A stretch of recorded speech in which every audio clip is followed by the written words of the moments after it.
মির্চির বিশেষ নিবেদন Times of পুরাণ। হ্যাঁ, আমি তোমার সঙ্গে যুদ্ধ করব হিরণ্যাক্ষ। এই বরাহ শরীর নিয়েই যুদ্ধ করব। দেবতারা তাহলে আমার সামনে আর আসতে চাইছেন না? এই নারীর গর্ভে হিরণ্যকশিপুর বংশধর রয়েছে দেবর্ষি। জন্মের পর তাকে হত্যা করে এই নারীকে আমি মুক্তি দেব। এই দৈত্য অতি বড় মায়াবী, এ নানান রকমের মায়া জানে, এর ছলনার অন্ত নেই। বল্লমের খায়, শুলের খায়, কিংবা পাহাড় থেকে ধাক্কা দিয়ে আগুনে পুড়িয়ে বা জলে ডুবিয়ে যেভাবেই হোক মারো একে। শুনছেন মহর্ষি বেদব্যাস রচিত শ্রীমদ্ ভাগবত মহাপুরাণ অবলম্বনে কৃষ্ণ কথা। আজ শুনবেন নৃসিংহ অবতারের গল্প। হরি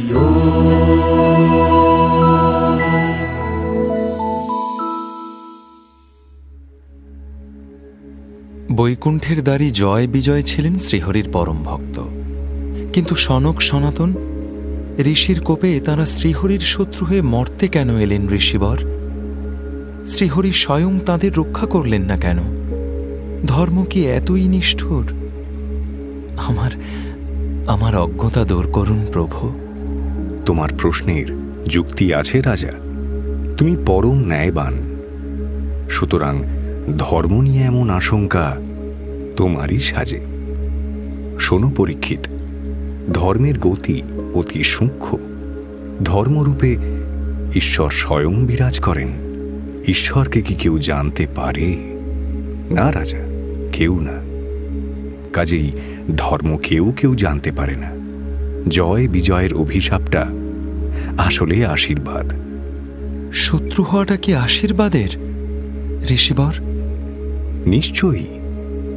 জয় বিজয় যদি ভগবানের ভক্ত হয়ে পৃথিবীতে আসতেন, তাহলে ঈশ্বর লাভের জন্য তাদের কঠিন তপস্যা করতে হতো।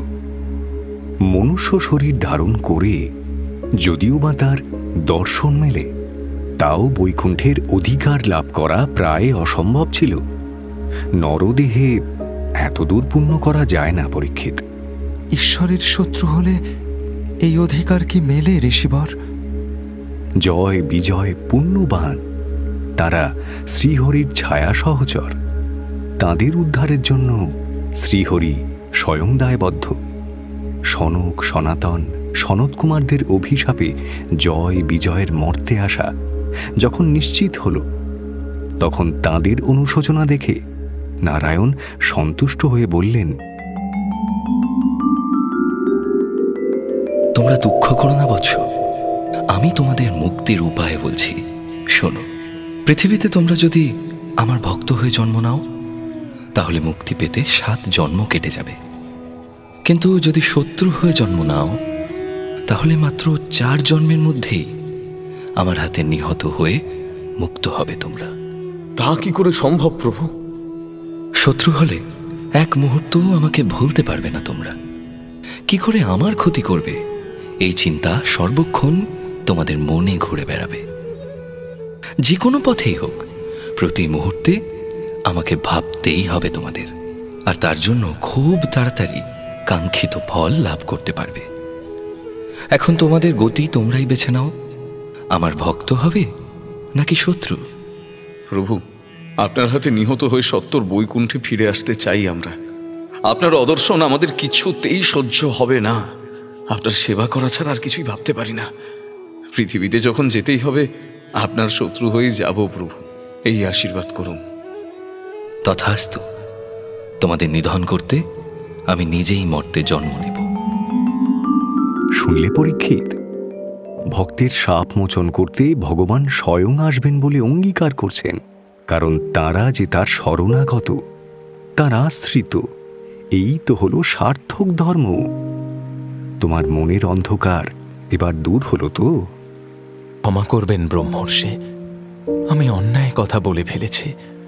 ক্ষমা সুন্দর শ্রীহরির প্রতি সংশয় প্রকাশ করেছি আমি। আপনার আলোয় আমার অজ্ঞানতা দূর হয়েছে। আপনাকে প্রণাম জানাই।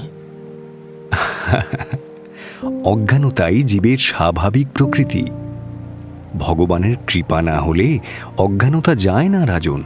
তাঁর কৃপাতেই তুমি তার কথা শুনছ, আর আমিও তাঁর কথা বলতে পেরে কৃতার্থ হচ্ছি। বৈকুণ্ঠ থেকে পতনের পরে জয় বিজয়ের কি গতি হলো আমাকে দয়া করে বলুন আচার্যদেব। বৈকুণ্ঠ থেকে মর্তে এসে জন্ম নিল জয় আর বিজয়। প্রথমবার তারা হিরণ্যাক্ষ এবং হিরণ্যকশিপু নামে দৈত্যকুলে জন্ম নিল। দৈত্য কাকে বলে ঋষিবর? মহর্ষি কশ্যপের অনেক স্ত্রী ছিলেন। তাদের মধ্যে একজনের নাম দিতি, অন্যজন অদিতি। দিতির গর্ভে যারা জন্ম নিল তাদেরকেই দৈত্য বলা হয়, আর অদিতির গর্ভ থেকে দেবতাদের জন্ম হল। কশ্যপের আরেক স্ত্রী দনুর গর্ভের সন্তানের নাম হল দানব। হিরণ্যাক্ষ এবং হিরণ্যকশিপুও দিতির সন্তান, তারা যমজ। যেদিন এই দুজন সন্তানের জন্ম হল সেদিন স্বর্গে, মর্তে, পাতালে নানান ধরনের ভয় এবং উপদ্রব দেখা দিল। সেই সঙ্গে ঘনিয়ে এলো দারুণ দুর্যোগ। প্রবল ঘূর্ণিঝড় তৈরি হল। সমুদ্রের ঢেউ একেবারে আকাশ ছুঁল। ভয়ঙ্কর ভূমিকম্প গোটা পৃথিবীটাকে যেন কাঁপিয়ে দিল। আকাশের বুক চিরে ঘন ঘন বিদ্যুৎ চমকাতে শুরু করল। সেই সঙ্গে ভয়ঙ্কর মেঘের গর্জন। সে গর্জন সহ্য করতে না পেরে অনেকের মৃত্যুও হল। দুজন শিশুর জন্মকে ঘিরে এত বিপত্তি ঘটে গেল আচার্যদেব। হিরণ্যাক্ষ এবং হিরণ্যকশিপু এই দুই দৈত্য কিন্তু শিশু হয়ে জন্মায়নি। জন্ম থেকেই তাদের বিরাট চেহারা, পাহাড়ের মতো বলশালী ছিল তারা। কশ্যপ মুনি তাঁর দুই সন্তানের নামকরণ করার পরে পিতা মাতাকে প্রণাম করে কঠিন তপস্যা করতে চলে গেল তারা। প্রজাপতি ব্রহ্মাকে তুষ্ট করে মৃত্যু ভয় থেকে উদ্ধার পেল। তারপরেই শুরু হলো তাদের অত্যাচার। আচ্ছা, এই দুই দৈত্য কি দেবতাদের যুদ্ধে হারিয়ে দিয়েছিল ঋষিবর? ব্রহ্মার বরে তারা অজেয়। দেবরাজ ইন্দ্রসহ অন্যান্য দেবতারা তার সঙ্গে যুদ্ধে পরাস্ত হলেন।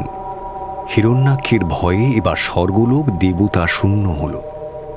মর্তেও ঋষিদের যাগযজ্ঞ, পূজা অর্চনা সত্যিই বন্ধ হয়ে যেতে লাগল।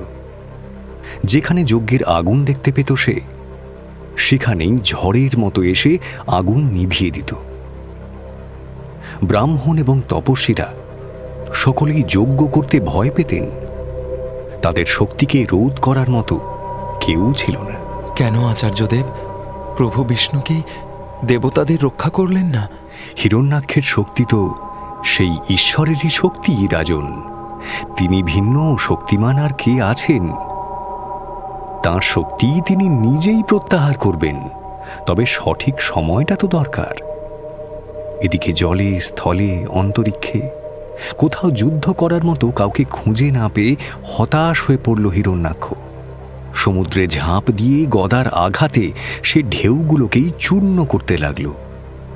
তারপর সমুদ্রের দেবতা বরুণ দেবের কাছে গিয়ে ব্যঙ্গ করে বলল, প্রণাম নেবেন বরুণ দেব। দেবতাদের মধ্যে আপনার স্থান তো দেবরাজ ইন্দ্রের পরেই। তাই আপনার কাছে একটি প্রার্থনা নিয়ে এসেছি। আমাকে বিমুখ করবেন না যেন। প্রার্থনা? আমার কাছে? কি চাও তুমি হিরণ্যাক্ষ? আমি ভিক্ষা চাই প্রভু। অনেক দিন যুদ্ধ করতে না পেরে আমি ক্লান্ত হয়ে আছি। আমাকে যুদ্ধের ভিক্ষা দিন। আপনি তো সকলের গর্ব বিনাশ করেন। সৃষ্টির সকলেই আপনার অনুগত। দেবতারাও আপনাকে ভয় করে চলেন। তাই আমি আপনার কাছেই এলাম। আপনি ছাড়া কেই বা আমাকে ভিক্ষা দেবেন? আপনি আমার প্রার্থনা পূরণ করুন বরুণ দেব। ও এই কথা? কিন্তু বড় ভুল সময়ে এসে পড়েছ অসুররাজ। তুমি বোধহয় জানো না যে এই যুদ্ধ খেলা থেকে আপাতত কিছুদিনের জন্য বিশ্রাম নিয়েছি আমরা। আসলে নানান যুদ্ধ বিগ্রহে অংশ নিয়ে দেবতারা বেশ ক্লান্ত হয়ে পড়েছেন কিনা, তাদের একটু বিশ্রামের প্রয়োজন।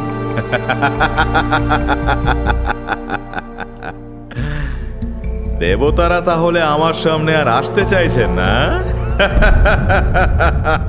না, তারা যে ভয় পেয়েছেন এমন কথা আমি বলতে পারবো না হিরণ্যাক্ষ। তারা সকলেই ক্লান্ত। তাছাড়া তোমার মতো যুদ্ধ বিশারদকে তুষ্ট করতে পারাটাও তো আর সকলের কর্ম নয়। তোমাকে তুষ্ট করতে গেলে যে নিখুঁত কৌশলের দরকার, দেবগণ ছাড়া সেই কৌশল আর কেউ জানে না। কিন্তু এখনই তাদের আমি বিশ্রাম থেকে জাগাতে পারবো না হিরণ্যাক্ষ। আমি নিজেও বেশ ক্লান্ত, না হলে এখনই তোমার যুদ্ধের স্বাদ মিটিয়ে দিতে পারতাম। না না, তুমি হতাশ হয়েও না রাজা। দেবতারা ক্লান্ত বলে যে তুমি প্রতিদ্বন্দ্বী খুঁজে পাবে না এমন নয়। কে কে আমার প্রতিদ্বন্দ্বী হবে শুনি? এত সাহস কার আছে? আছে আছে, মৃত্যুর খুব কাছে এসে দাঁড়িয়েছ হিরণ্যাক্ষ। এবার তার দেখা তুমি পাবে। তোমার মতো বীরের অপেক্ষাতেই তিনি রয়েছেন। যে মৃত্যু? আমার মৃত্যু? আমার মৃত্যুর কারণ হতে পারেন জগতে এমন বীর কেউ আছেন নাকি? তাহলে তো সত্তর তার সঙ্গে দেখা করতে হয়। কে তিনি? কার কথা বলছেন বরুণদেব? কে আমার জন্য অপেক্ষা করছে? তাকে বীর বললে খুব ছোট করে ফেলা হবে। তিনি আদি। যেখানে যা সৃষ্টি দেখছ সবই তার থেকে জন্ম নিয়েছে। তিনি সনাতন পুরুষ। তার সঙ্গে যুদ্ধ করতে হবে না।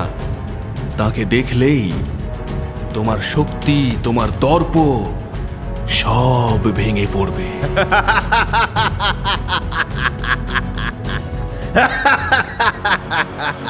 তোমার মতো দুষ্টের বিনাশ এবং সাধু ভক্তকে কৃপা করার জন্যই তিনি আছেন। তিনি অবতার, তিনি বেদ মূর্তি। যাও, সেই সনাতন পুরুষ শ্রী ভগবানের কাছে যাও তুমি। ভগবান? ভগবান? তা আপনার সেই সনাতন ভগবান এখন কোথায় আছেন বরুণদেব? তাকেই না হয় যুদ্ধে পরাজিত করে আসি। তুমি রসাতলের দিকে যাও অসুররাজ। তোমার জন্য তিনি সেখানেই অপেক্ষা করছেন। রসাতল? আপনার সেই ভগবান এখন রসাতল পাতালে বাস করছেন বরুণদেব? তা কেন? স্বর্গালোকে তার স্থান হলো না বুঝি? বেশ বেশ, আরো নিচে পাতালের দিকে নেমে যাচ্ছি আমি। কই হে সনাতন পুরুষ? বরুণদেব বললেন তুমি নাকি এখানেই আছো। অবশ্য তোমার তো ছলনার কোনো শেষ নেই, তোমার জাদুরও কোনো শেষ নেই। মায়ার সাহায্য নিয়ে নিজের দুর্বলতাকে তুমি ঢেকে রাখো। শোনো, সাহস থাকে তো আমার সামনে এসো। তোমার খোঁজেই আমি আজ রসাতলে নেমেছি। এসো, আমার সঙ্গে যুদ্ধ করো।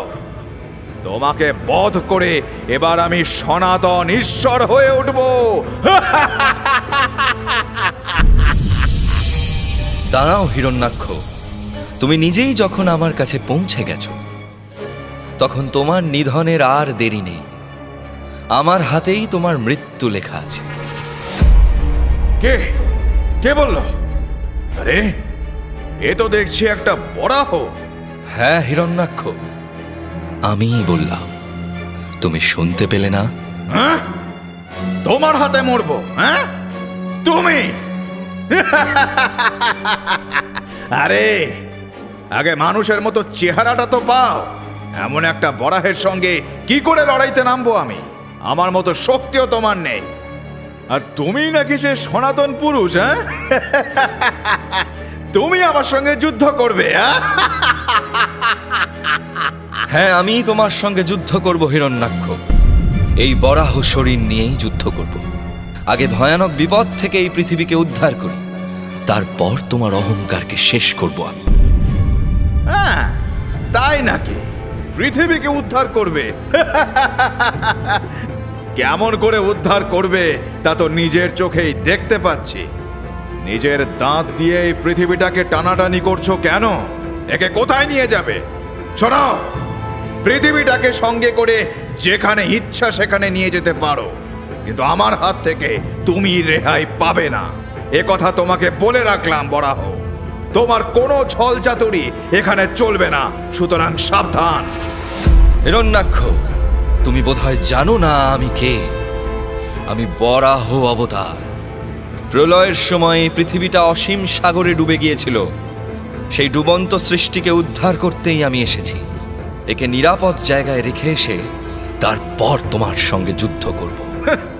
পালিয়ে যাচ্ছ বিষ্ণু? অহংকারের একটা সীমা থাকা দরকার হিরণ্যাক্ষ। তোমার মতো অসুরের ভয়ে ধরিত্রী দেবী এখনো কাঁপছেন। তোমার বিনাশ ঘটিয়ে তাকে শান্ত করব আমি। আমার মৃত্যু? আমার মৃত্যু? আরে মূর্খ ভগবান, তোর নিজের বলতে তো কোনো শক্তিই নেই, সবই যোগমায়ার শক্তি। ওই যোগমায়ার অভাবে তুই নিজে একটা মৃতদেহের মতো। চুপ! তোকে কে শ্রদ্ধা করবে? আমি হিরণ্যাক্ষ, দৈত্য কুলের রাজা। আমার গদার আঘাতে তোকে মেরে দৈত্য বংশকে আমি নিরাপদ করব। তাই আমার সঙ্গে যুদ্ধ কর। হিরণ্যাক্ষ, সামান্য বরাহ বলে আমাকে উপহাস করেছিস তুই? এই দেখ, আমার বিশাল রূপ দর্শন কর।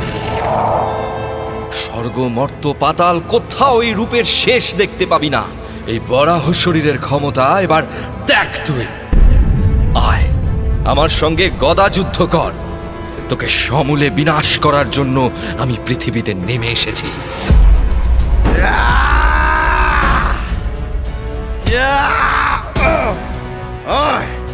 আয় দেখি তোর কত শক্তি। আয়, আমায় মারবি? আমায় মারবি?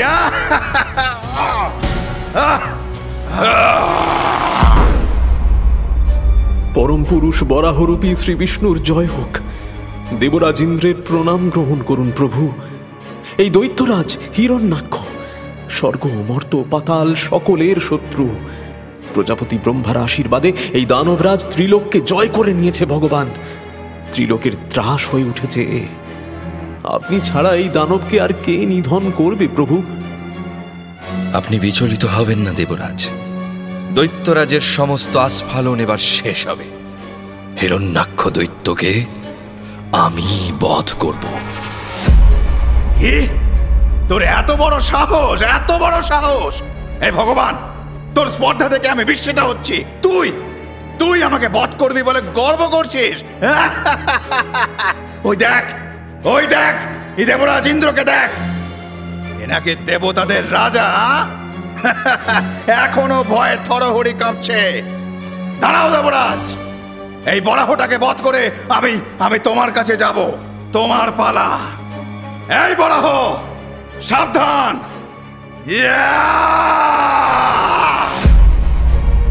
হে প্রভু, এই দৈত্যকে আর বাঁচিয়ে রাখবেন না। এই দৈত্য অতি বড় মায়াবী।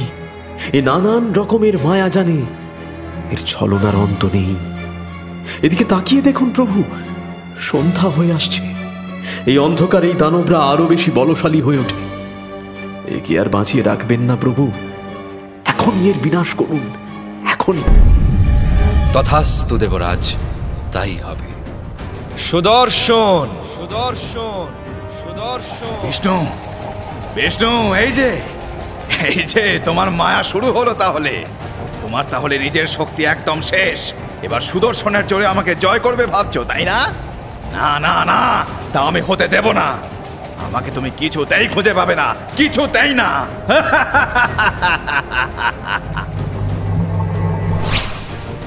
আমাকে দেখতে পাচ্ছ বিষ্ণু? দেখতে পাচ্ছ কি? দেখো দেখো দেখো, তোমার চোখের সামনে দিয়ে আর কোথাও আমি নেই। আমি কোথাও নেই। তাহলে আমাকে মারবে কি করে? হ্যাঁ,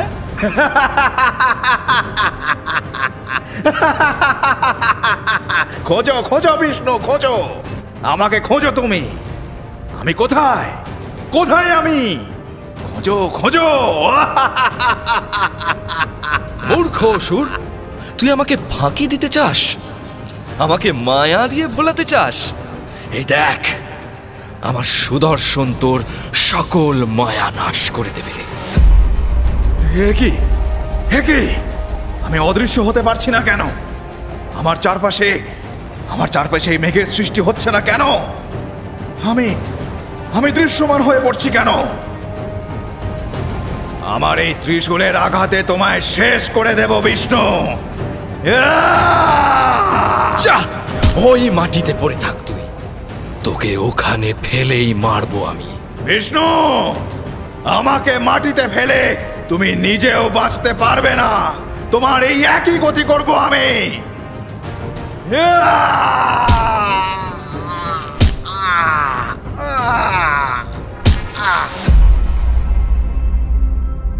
প্রণাম প্রভু, প্রণাম। আপনার শ্রীচরণের আঘাতে এই মদমত্ত অসুরের মৃত্যু ঘটার পরে ত্রিজগৎ আজ শান্ত হলো প্রভু। হে রক্ষাকর্তা, আপনাকে প্রণাম। যুগ যুগ ধরে ঋষিরা আপনার চরণ দর্শনের জন্য তপস্যা করেন। সেই চরণের আঘাতে হিরণ্যাক্ষের প্রাণ গেল। তার চেয়ে পুণ্যবান আর কে আছে? বৈকুণ্ঠের সেই পুণ্যাত্মা দ্বারপালকে আমি প্রণাম জানাই। হে পূজ্যবর, হিরণ্যাক্ষের মুক্তির কথা শুনে আমি অত্যন্ত প্রীত হলাম। এবার হিরণ্যকশিপুর কথা শুনতে চাই। নারায়ণের অপরদ্বার রক্ষী কিভাবে মুক্তি লাভ করলেন সে কথাও আমাকে বলুন প্রভু। শ্রীহরির সর্বশ্রেষ্ঠ বালক ভক্ত প্রহ্লাদের কথা শুনলে ইহজগতেই যে আমরা নারায়ণের সঙ্গ লাভ করতে পারব। তোমাকে এবার হিরণ্যকশিপুর কথা বলবো মহারাজ। হিরণ্যাক্ষকে বধ করার পরে ভাইয়ের শোকে উন্মত্ত হয়ে উঠল হিরণ্যকশিপু। তার শরীর দিয়ে ক্রোধের আগুন ঠিকরে বেরিয়ে এলো। সেই আগুনের তাপে আশেপাশে ভীষণ দুর্যোগের সৃষ্টি হল। দৈত্যকুলের উদ্দেশ্যে বিকট চিৎকার করে সে বলতে লাগল, এবার ভণ্ড দেবকুল তাকে নিজেদের দিকে টেনে নিয়ে ভয়ানক শত্রুতার সৃষ্টি করেছে। আমার নিরপরাধ ভাইকে হত্যা করিয়েছে তারা। দেবতাদের কোনো ক্ষমা নেই। যুদ্ধ হোক, যুদ্ধ! দেবতারা সকলেই বিষ্ণুর কথায় চলে। আগে বিষ্ণুকে বধ করতে হবে। তার মায়ার শেষ নেই। একবার এক একটা রূপ ধারণ করে সে। কখনো মাছ হচ্ছে, কখনো কচ্ছপ। এই দুষ্ট মায়াবীর সমস্ত মায়া শেষ করতে না পারলে আমার শান্তি নেই। বিষ্ণুকে না মারতে পারলে সে অসুরদেরকে মেরে ফেলবে। কিছুতেই না, কিছুতেই তা হতে দেব না। দেবতাদের আমরা মেরে ফেলবো, বিষ্ণুকে শেষ করে দেব। আমার এই ত্রিশূল দিয়ে আমি বিষ্ণুর মাথা কাটবো, তার রক্ত দিয়ে আমার ভাইয়ের তর্পণ করব, আর তারপর গোটা দেবকুলকে ধ্বংস করব আমি। শোনো দৈত্যগণ, তোমরা সকলে মিলে ব্রাহ্মণ ক্ষত্রিয়দের সমস্ত কাজে বাধার সৃষ্টি করো। আমার ভাইয়ের হত্যার প্রতিশোধ নিতে চাই আমি। সে কাজ যতক্ষণ না পারছি ততক্ষণ অব্দি কাউকে নিশ্চিন্তে থাকতে দেব না। মর্ত এবং স্বর্গের সমস্ত প্রাণীর অমঙ্গল করতে হবে। হিরণ্যকশিপুর এই নির্দেশ মেনে দৈত্যের দল চতুর্দিকে ছড়িয়ে পড়ল। তার গর্ভধারিণী জননী, হিরণ্যাক্ষের পত্নী এবং অন্যান্য পরিজনকে সান্ত্বনা দিয়ে নিজে মান্দার পর্বতের দিকে যাত্রা করল হিরণ্যকশিপু। মৃত্যু ভয় জয় করে তাকে সৃষ্টির সেরা শক্তিমান পুরুষ হয়ে উঠতে হবে। সেজন্যই সাধনার প্রয়োজন। হিরণ্যকশিপু যখন সাধনা করতে গেল, সেই সময় তার স্ত্রী ছিলেন সন্তান সম্ভবা। এদিকে দৈত্যরাজ তার রাজত্ব ছেড়ে চলে গেছে দেখে দেবরাজ ইন্দ্র তার বাহিনী নিয়ে দৈত্যরাজ্য লুটপাট করতে এলেন। বিনা বাধায় হিরণ্যকশিপুর রাজ্য ছাড়খাড় করে ধনসম্পদ নিয়ে ইন্দ্রলোকের পথে যাত্রা করলেন তিনি। যাওয়ার সময় হিরণ্যকশিপুর স্ত্রীকেও সঙ্গে করে নিয়ে চললেন। পথে তার সঙ্গে দেবর্ষি নারদের দেখা হল। সেই সন্তান সম্ভবা নারীকে এইভাবে লুট করে নিয়ে যেতে দেখে বড় ব্যথা পেলেন তিনি। দেবর্ষি বললেন, এ কি দেবরাজ, হিরণ্যকশিপুর স্ত্রী আসন্ন প্রসবা, তাকে এভাবে নিয়ে যাচ্ছেন কেন? এ তো দৈবী কর্ম নয়। স্বর্গের কেউ এই কাজ সমর্থন করবে না। আপনার যে নিন্দা হবে দেবরাজ। এই নারীর গর্ভে হিরণ্যকশিপুর বংশধর রয়েছে দেবর্ষি। জন্মের পর তাকে হত্যা করে এই নারীকে আমি মুক্তি দেব। ততদিন অবধি ইনি সসম্মানে আমার প্রাসাদে থাকবেন, কিন্তু সেই নিষ্ঠুর দৈত্যের কোনো উত্তরাধিকারী আমি রাখব না। তাহলে সেও একদিন তার পিতার মতোই অত্যাচারী হয়ে উঠবে। না দেবরাজ, না, এ আপনার ভুল ধারণা। হিরণ্যকশিপুর বংশধর তার পিতার মতো হবে না। সে হবে শ্রী বিষ্ণুর পরম ভক্ত। ভক্ত কুলচূড়ামণি হবে সে। শ্রী হরি তাকে অত্যন্ত স্নেহ করবেন। তাই বলছিলাম, হিরণ্যকশিপুর স্ত্রীকে মুক্তি দিন দেবরাজ, মুক্তি দিন। কি বলছেন দেবর্ষি? অমন নিষ্ঠুর দৈত্যের সন্তান হবে শ্রীহরির ভক্ত? এ কথা শুনে আমি ধন্য হলাম। হে দেবী, আপনাকে প্রণাম করি। আমার অপরাধ মার্জনা করুন আপনি। আপনাকে আমি মুক্তি দিলাম। দেবর্ষি নারদের কথা শুনে দেবরাজ ইন্দ্র হিরণ্যকশিপুর স্ত্রী কয়াধুকে মুক্তি দিয়ে তাকে প্রদক্ষিণ করে আপন ভবনে চলে গেলেন। দেবর্ষি নারদ তখন সেই নারীকে বললেন, দেবী, আপনার যতদিন অবধি না সন্তান প্রসব হচ্ছে, ততদিন আমার এই আশ্রমে থাকুন। এই আশ্রম অত্যন্ত নিরাপদ। এখানেই আপনার সন্তানের জন্ম হবে। আমার কাছ থেকে ধর্মজ্ঞান, শাস্ত্র জ্ঞান শুনুন দেবী। এই জ্ঞান আপনার এবং আপনার গর্ভের সন্তানের মঙ্গল করবে। যতদিন না সন্তানের জন্ম হয় ততদিন অবধি দেবর্ষি নারদের আশ্রমেই রইলেন কয়াধু। হিরণ্যকশিপুর স্ত্রী এবং অনাগত সন্তানকে উদ্দেশ্য করে শাস্ত্রজ্ঞান এবং হরিভক্তির কথা শোনাতে লাগলেন দেবর্ষি নারদ। মাতৃগর্ভ থেকেই দেবর্ষির মুখে সেই অনন্য প্রেম ভক্তির কথা শুনতেন হিরণ্যকশিপুর পুত্র প্রহ্লাদ। অদ্ভুত তার ক্ষমতা। সেই গর্ভস্থ শিশু অবস্থা থেকেই সব কথা শোনা এবং মনে রাখার অত্যাশ্চর্য ক্ষমতা ছিল প্রহ্লাদের। পরবর্তীকালে তার মা কয়াধু ভুলে গেলেও প্রহ্লাদ কিন্তু দেবর্ষি নারদের কোনো কথাই ভোলেননি।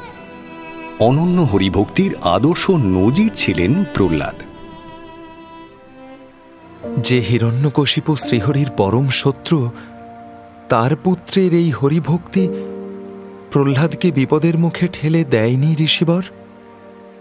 বিপদ মানে সাংঘাতিক বিপদ। প্রহ্লাদকে তার পিতা অনেকবার মেরে ফেলতে চেয়েছে। তবে সে কথায় পরে আসছি।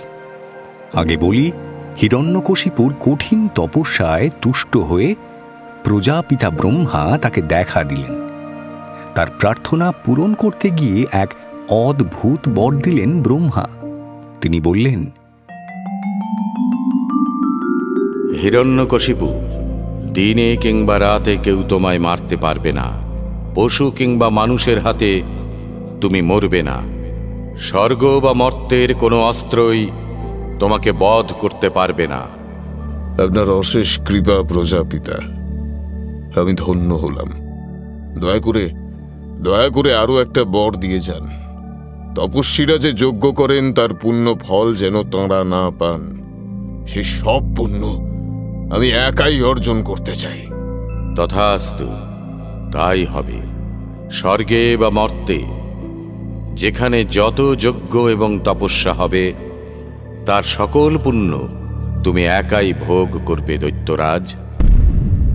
স্বয়ং ব্রহ্মার কাছ থেকে বর লাভ করে প্রবল বিক্রমে রাজ্যে ফিরে এলো হিরণ্যকশিপু। তার নেতৃত্বে অসুরকুল এখন বেপরোয়া। দুর্জয় সাহস নিয়ে দেবতা, গান্ধর্ব, ঋষি, ব্রাহ্মণ, ক্ষত্রিয় সহ স্বর্গ এবং মর্তের সকল অধিবাসীকে আতঙ্কিত করে তুলল তারা। মর্তে দেখা দিল ঘোর অনাচার। দেবতারা আর যজ্ঞ ভাগ পান না। ব্রাহ্মণদের যজ্ঞে অপবিত্র জিনিস ফেলে সেই যজ্ঞ অশুচি করে দিল দৈত্যরা। সৃষ্টিতে ত্রাহি ত্রাহি রব দেখা দিল। আর প্রহ্লাদ আপন পুত্রের প্রতি হিরণ্যকশিপু কেমন আচরণ করত ঋষিবর? প্রহ্লাদের সঙ্গে দৈত্যকুলের কোনো মিলই ছিল না। তাদের সমস্ত অনাচারের মধ্যেও জ্ঞান, ভক্তি, দয়া, মাধুর্যের মূর্তি হয়ে ধীরে ধীরে বড় হয়ে উঠলেন প্রহ্লাদ। হিরণ্যকশিপু ত্রিভুবনের রাজা হয়ে ফিরে আসার পরে আপন সন্তানকে দেখে আনন্দে আত্মহারা হয়ে গেল। তাকে কোলে বসিয়ে কত আদর করল সে। তারপর ছেলেকে জিজ্ঞাসা করল, বলো তো প্রহ্লাদ, ত্রিভুবনে সকলের চেয়ে শ্রেষ্ঠ কে? কাকে সর্বদা স্মরণ করা উচিত? ত্রিভুবনের সর্বকালের সর্বশ্রেষ্ঠ তো একজনই আছেন পিতা, তিনি শ্রীহরি। তার চেয়ে বড় আর কেউ নেই। তাকেই পূজা করা উচিত, তাকেই সর্বদা স্মরণ করা উচিত। এ কি শুনছি আমি? আমার ছেলে হয়ে হরির গুণগান করছে। নিশ্চয়ই কোনো মূঢ়মতি সাধু সন্ন্যাসী এই বালককে নষ্ট করে দিতে চাইছে। সেই পাপাচারীকে শীঘ্রই খুঁজে বার করো। আজ্ঞে না মহারাজ, প্রহ্লাদকে কেউ হরি কথা শেখায়নি। সে নিজেই এইসব কথা বলে। আর শুধু তাই নয়, অন্যান্য দৈত্য বালকদেরও হরি কথা শুনিয়ে মোহিত করে দেয় প্রহ্লাদ। সেজন্য আমরা সর্বদাই তটস্থ হয়ে থাকি। আমাদের সন্তানরাও প্রহ্লাদের মতন না হয়ে যায়। আমার সন্তান হয়ে প্রহ্লাদের একই মতিভ্রম ঘটেছে। এ তো অত্যন্ত দুর্লক্ষণ। গুরুদেব শুক্রাচার্য, নিজের আশ্রমে নিয়ে গিয়ে আমার প্রহ্লাদকে আপনি দৈত্যকুলের উপযোগী করে তুলুন প্রভু। প্রহ্লাদ যেন আমার শত্রুকে ভজনা না করে। রাজকুমার প্রহ্লাদকে আমি দৈত্যকুলের আচরণই শেখাবো মহারাজ, আপনি দুশ্চিন্তা করবেন না। বাবা প্রহ্লাদ, আজই তুমি আমার সঙ্গে আমার আশ্রমে চলো। আজ থেকেই তোমার শিক্ষা শুরু হবে। প্রহ্লাদ এবং দৈত্য বংশের অন্যান্য বালককে সঙ্গে নিয়ে দৈত্যগুরু শুক্রাচার্য এবার নিজের আশ্রমে চলে গেলেন। সেখানে প্রহ্লাদের পড়াশোনা এবং অন্যান্য শিক্ষা শুরু হল। প্রহ্লাদ বরাবরই খুব বিনয়ী ছাত্র, সেই সঙ্গে অত্যন্ত মনোযোগীও বটে। তার স্মৃতি এবং মেধাও বেশ তীক্ষ্ণ। ফলে গুরুদেবের শিক্ষা অত্যন্ত দ্রুত আয়ত্ত করে ফেললেন প্রহ্লাদ। বেশ অনেকগুলো বছর এমন করে কেটে গেল। একদিন দৈত্যগুরু রাজাকে এসে বললেন, মহারাজ, আপনার সন্তানের শিক্ষা শেষ হয়েছে। তাই নাকি? আপনার শেখানো সকল বিষয় আয়ত্ত করেছে প্রহ্লাদ? কি আনন্দের সংবাদ! আমার পুত্রকে আমার সামনে এনে দিন গুরুদেব। আনন্দ আর বাঁধ মানছে না। তাকে একবার ছুঁয়ে দেখি। প্রহ্লাদ, প্রহ্লাদ! প্রণাম পিতা, আমাকে আপনি ডেকেছেন? এসো পুত্র, এসো। তুমি তো আমার সিংহাসনের একমাত্র উত্তরাধিকারী। তোমার উপর আমার অনেক আশা ভরসা রয়েছে প্রহ্লাদ। তোমার লেখাপড়া শেষ করে গুরুগৃহ থেকে ফিরে এসেছো। সেখানে ঠিক কি শিখলে আমাকে বলো তো প্রহ্লাদ। শুনবো বলে আমি অধীর হয়ে আছি। শ্রী বিষ্ণুকে ভক্তি করাই হলো প্রকৃত শিক্ষা। যার বিষ্ণুতে ভক্তি নেই সে শিক্ষিত নয় পিতা। শ্রী বিষ্ণুই হলেন সমস্ত জ্ঞানের মূল কথা। তাকে ছাড়া সব জ্ঞানই মিথ্যা। নিজ ব্রাহ্মণ, আমার দেওয়া অর্থে বেঁচে থেকে আমারই ছেলেকে বিষ্ণুর নাম শেখাচ্ছ। তুমি জানো না বিষ্ণু আমার শত্রু। বিষ্ণু এই দৈত্য সমাজের শত্রু। আমার জ্যেষ্ঠ ভ্রাতাকে সে মেরে ফেলেছে। সেই শত্রুর বন্দনা করছে প্রহ্লাদ। দেবতাদের সঙ্গে মিলে তুমিও চক্রান্ত করছো ব্রাহ্মণ। হে রাজন, আপনি শান্ত হন। আমি দৈত্যদের গুরু। আমি কি দৈত্যদের পক্ষে ক্ষতিকর কিছু শেখাতে পারি কখনো? প্রহ্লাদ এখন আপনাকে যা বলল তা ওর নিজের কথা। ও কথা আমি ওকে শেখাইনি। আপনি এত রাগ করবেন না মহারাজ। আমাকে মিথ্যা দোষারোপ করবেন না। প্রহ্লাদ, এই ব্রাহ্মণ যা বলছেন তা সত্য? এসব কথা তোমার গুরু তোমাকে শেখাননি? মিথ্যে বলবে না প্রহ্লাদ, যা বলবে সত্যি বলবে। ঈশ্বর স্বয়ং সত্য স্বরূপ। তার ভক্ত হয়ে আমি কেন মিথ্যে কথা বলবো পিতা? গুরু শুক্রাচার্য সত্যিই আমাকে এসব শেখাননি। ব্রাহ্মণ যদি তোকে এইসব কথা না শেখান, তাহলে তাহলে এই ধরনের কথা তুই কার কাছে শুনলি? বল আমাকে, তার নাম বল এক্ষুনি। এই কথা আলাদা করে কাউকে শেখাতে হয় না পিতা। ভগবান তো সকলের ভেতরে আছেন। যারা তাকে জানে না, মানে না, তাদের অন্তরে তিনি ঘুমিয়ে থাকেন। আর যারা তার ভক্ত, দিনরাত তাঁর নামগান করে, তাদেরকে তিনি পথ দেখিয়ে নিয়ে যান। স্বয়ং শ্রীহরি আমার শিক্ষাগুরু, তিনিই আমার লক্ষ্য। আমি তাঁকেই পেতে চাই পিতা। কি বললি? যে আমার অগ্রজকে মেরে ফেলেছে সে বিষ্ণুর আরাধনা করছিস তুই? দৈত্যগণ, যেভাবেই হোক এই ছেলেটাকে তোমরা মেরে ফেলো। বল্লমের ঘায়ে, শুলের ঘায়ে কিংবা পাহাড় থেকে ধাক্কা দিয়ে আগুনে পুড়িয়ে বা জলে ডুবিয়ে যেভাবেই হোক মারো একে। এটার বেঁচে থাকার কোনো অধিকার নেই। প্রহ্লাদকে মারার জন্য দৈত্য সেনারা নানানভাবে চেষ্টা করতে লাগল, কিন্তু প্রহ্লাদ যোগ জানতেন, তিনি ধ্যানও জানতেন। যোগী প্রহ্লাদ ধ্যানে বসে রইলেন। কেউ তার কোনো ক্ষতি করতে পারল না।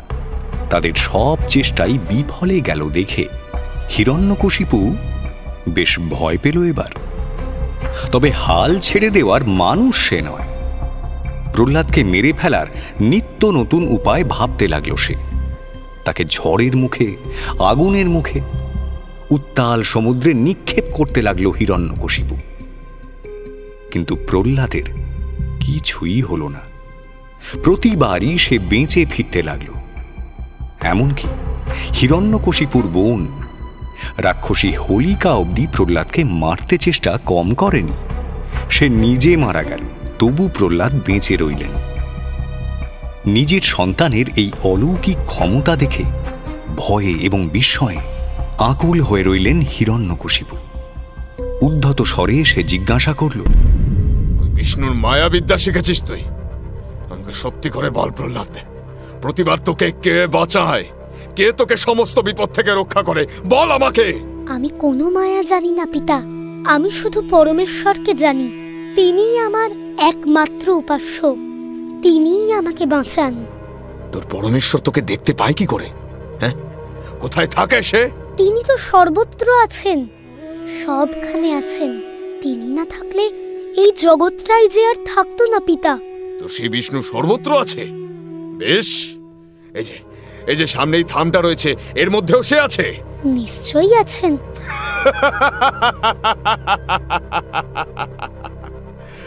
মূর্খ বালক, কি বলছে শোনো তোমরা।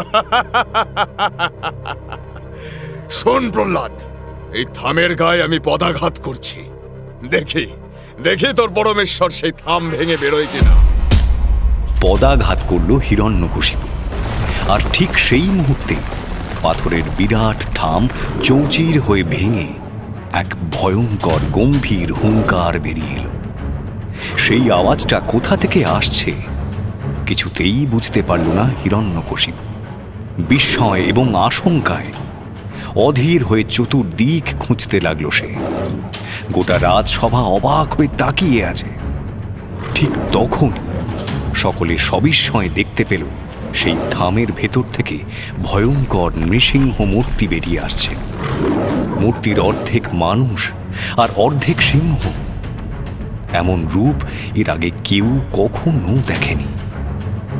সভাশুদ্ধ দৈত্য আতঙ্কে কাঁপতে লাগল। সেই ভীষণ আকার মূর্তির হুঙ্কারে হিরণ্যকশিপুর মনেও এবার প্রবল ভয় দেখা দিল। নৃসিংহরূপী নারায়ণের দাঁতগুলো ধারালো ফলার মতো ঝকঝক করছে। তপ্ত সূর্যের মতো তার রং। সিংহের মতো বিরাট হাঁ করলেন তিনি। তাতে মুখের চারপাশে কেশরগুলো ফুলে ফেঁপে বিভৎস হয়ে উঠল। ভয়ঙ্কর চোখ দুটো যেন ধক ধক করে জ্বলছে। ছোড়ার মতো ধারালো জিভ তাঁর। অতি ভীষণ ভ্রুকুটি করে আছেন। বিশাল দুটো কান, ভয়ঙ্কর ধারালো নখ, অসংখ্য হাত। সেই সব হাতে চক্র, বজ্র সহ নানান অস্ত্র। তার হুঙ্কারে, মুখের ভঙ্গিতে দৈত্যদের তো একেবারে দিশে হারা অবস্থা। এমন ভয়ঙ্কর মূর্তি দেখে অনেক দৈত্যের শেখা নেই মৃত্যু হল। নৃসিংহ রূপ দেখে কয়েক মুহূর্ত স্তম্ভিত হয়ে দাঁড়িয়ে রইল হিরণ্যকশিপু। তার দিকে তাকিয়ে ঘন ঘন হুঙ্কার দিচ্ছেন নৃসিংহ অবতার। সেই ভয়ানক রূপের সঙ্গে এবার যুদ্ধ করতে এলো সে। নৃসিংহদেবকে গদা দিয়ে মারতে লাগলো হিরণ্যকশিপু। আর তার সেই গদা চালনা দেখে ভয়ঙ্কর অট্টহাসি হাসতে লাগলেন নৃসিংহরূপী বিষ্ণু। হিরণ্যকশিপুর সঙ্গে নিতান্ত অবহেলায় যুদ্ধ করলেন নৃসিংহদেব। তারপর তাকে ঠেলতে ঠেলতে সভাঘরের দরজার কাছে নিয়ে গেলেন তিনি। এক হাতে তাকে ধরে নিজের জংহার উপর শুইয়ে নখ দিয়ে হিরণ্যকশিপুকে চিরে দিলেন নৃসিংহদেব। তার হৃৎপিণ্ডটা উপরে নিয়ে ছুঁড়ে ফেলে দিলেন। আর তারপরে তীব্র রাগে বিকট গর্জন করতে লাগলেন নৃসিংহ নারায়ণ। সেই মদমত্ত দৈত্যরাজকে নিধন করেও তার রাগ শান্ত হল না। ত্রিলোক জুড়ে মহা অনর্থ উপস্থিত হল এবার। দেবতাদের সকলের আবেদন নিবেদন স্তব স্তুতি ব্যর্থ হওয়ার পরে বালক প্রহ্লাদকে ডেকে প্রজাপতি ব্রহ্মা বললেন, বৎস প্রহ্লাদ, আমাদের সব চেষ্টাই বিফলে গেল। নৃসিংহ নারায়ণ কিছুতেই শান্ত হচ্ছে না যে। তুমি বয়সে বালক, তার উপর নারায়ণের প্রিয় ভক্ত, তুমি তার সামনে গিয়ে তাকে শান্ত করো প্রহ্লাদ। আপনার আজ্ঞা, আমি মাথা পেতে নিলাম প্রভু। গর্জনকারী নৃসিংহ নারায়ণের সামনে এবার করজোরে মাথা নিচু করে এসে দাঁড়ালো প্রহ্লাদ। অতিকায় নৃসিংহদেব সেই শান্ত সৌম্য নিষ্পাপ বালককে দেখে গর্জন বন্ধ করে স্থির হলেন। তার মুখ চোখ এবং নাক থেকে আগুন ঝরা বন্ধ হল। মুখখানি ধীরে ধীরে কোমল হয়ে এলো। সে মুখে দেখা দিল হাসি। দু চোখ ভরা স্নেহ জাগল তার। প্রহ্লাদকে কোলে তুলে নিলেন তিনি। পরম মমতায় সেই বালকের মাথায় হাত বোলাতে লাগলেন। সিংহী মা যেমন জিভ দিয়ে তার শাবকের শরীরে ভালোবাসার স্পর্শ দেয়, সেভাবে নৃসিংহরূপী বিষ্ণু তাঁর জিভ বুলিয়ে বুলিয়ে প্রহ্লাদকে ভয় থেকে উদ্ধার করলেন। তারপর তিনি বললেন, ভয় করো না প্রহ্লাদ, কি চাও তুমি? প্রার্থনা করো, আমি তোমার সব ইচ্ছা পূরণ করব। আপনার দর্শন আর স্পর্শই আমার পরম পাওয়া প্রভু। এর বেশি আমি আর কিছু চাই না। শুধু কৃপা করে আমার পিতাকে তার সকল পাপ থেকে মুক্তি দিন নারায়ণ। তিনি যেন শ্রেষ্ঠ গতি লাভ করেন, তাকে আপনি ক্ষমা করুন ভগবান। তোমার পিতা তার শ্রেষ্ঠ গতি লাভ করেছেন পুত্র। তিনি আমার বৈকুণ্ঠে থাকার অধিকারী। বৈকুণ্ঠের শাপভ্রষ্ট দ্বারপাল তিনি। তাই তাঁর শাপ মুক্তির জন্য আমাকেই আসতে হয়েছে প্রহ্লাদ। তুমি তোমার জন্য অন্য কোনো বর প্রার্থনা করো। আপনার দর্শনের পর আমি আর কিছুই চাই না প্রভু। শুধু এই করুন যেন আপনাকে আমি কখনো না ভুলি। আমৃত্যু যেন আপনার প্রতি আমার অচলা ভক্তি থাকে। আমাকে আপনার শরণাগত করে রাখুন প্রভু। প্রহ্লাদকে আশীর্বাদ করে তাকে দৈত্যকুলের সিংহাসনে বসিয়ে এবার আপন লোকে প্রস্থান করলেন নৃসিংহদেব। সৃষ্টি সংসার এবার শান্ত হল। বৈকুণ্ঠের জয় এবং বিজয় বৈকুণ্ঠে ফিরে গেল। কিন্তু তাদের শাপমোচন ঘটল না। সেই অভিশাপ খণ্ডন করতে গিয়ে নারায়ণের দুই অবতারকে এবার আসতে হল। সৃষ্টি যতদিন থাকবে, ভক্তের হৃদয়ে তাদের সেই করুণাঘন রূপ দুটি চিরকালের জন্য আঁকা হয়ে থাকবে। মহারাজ পরীক্ষিত, সেই দুই রূপের কথা শুনলে মানুষ মৃত্যু ভয় থেকে উত্তীর্ণ হতে পারে। আমাকে শোনান প্রভু, সে কথা আমাকে শোনান। আমি ব্যগ্র হয়ে অপেক্ষা করছি। আমার দুই পরম বাঞ্ছিত মনোহর মূর্তির কথা আমাকে বলুন ঋষিবর। আমার আয়ু যে ফুরিয়ে আসছে। বলুন ঋষিবর, সে কথা আমাকে বলুন। জয় বিজয়ের অভিশাপের প্রথম পর্ব শেষ হল। এবার তাদের দ্বিতীয়বার পৃথিবীতে জন্ম নেবার সময় এসে গেল। সেই জন্মেও নারায়ণের হাতেই বধ হবে তারা। কমললোচন রামচন্দ্র তার কথা রাখতে এবার লঙ্কা রাজ্যে পাড়ি দিলেন। সেখানে রাবণ এবং কুম্ভকর্ণকে বধ না করলে তার প্রতিশ্রুতি যে পূর্ণ হবে না। রঘুপতি রামের কথা নিয়ে ফিরে আসছি আগামী পর্বে। শুনলেন মহর্ষি বেদব্যাস রচিত শ্রীমদ্ ভাগবত মহাপুরাণ অবলম্বনে কৃষ্ণ কথা। মুখ্য ভূমিকায় পরীক্ষিত, স্পন্দন দাস, সুখদেব, শুভজিৎ চ্যাটার্জি, নারায়ণ, গৌরব তপাদার, বিজয়, ব্রতদীপ মুখার্জি, হিরণ্যাক্ষ, সৌমিক মিত্র, বরুণদেব, জয় মহাপাত্র, ইন্দ্র, কৌশিক ব্যানার্জি, হিরণ্যকশিপু, ব্রতদীপ মুখার্জি, নারদ, সোমক রায়, প্রহ্লাদ, সৃজন নাথ, ব্রহ্মা, উৎপল সরকার, নৃসিংহদেব, গৌরব তপাদার, শুক্রাচার্য, প্রদীপ্ত চৌধুরী। নাট্যরূপ মহুয়া ব্যানার্জি, শব্দগ্রহণ ও আবহ সত্যজিৎ সেন, শব্দ পরিকল্পনা ও মিশ্রণ সব্যসাচী মুখার্জি, পরিচালনায় শাওলি মজুমদার, সৃজনশীল পরিচালনা ইন্দ্রাণী চক্রবর্তী, প্রযোজনা প্যাস্টেল এন্টারটেইনমেন্ট। টাইমস অফ পুরাণ আপনার জন্য মির্চি বাংলা ইউটিউব চ্যানেল এবং গানা অ্যাপে।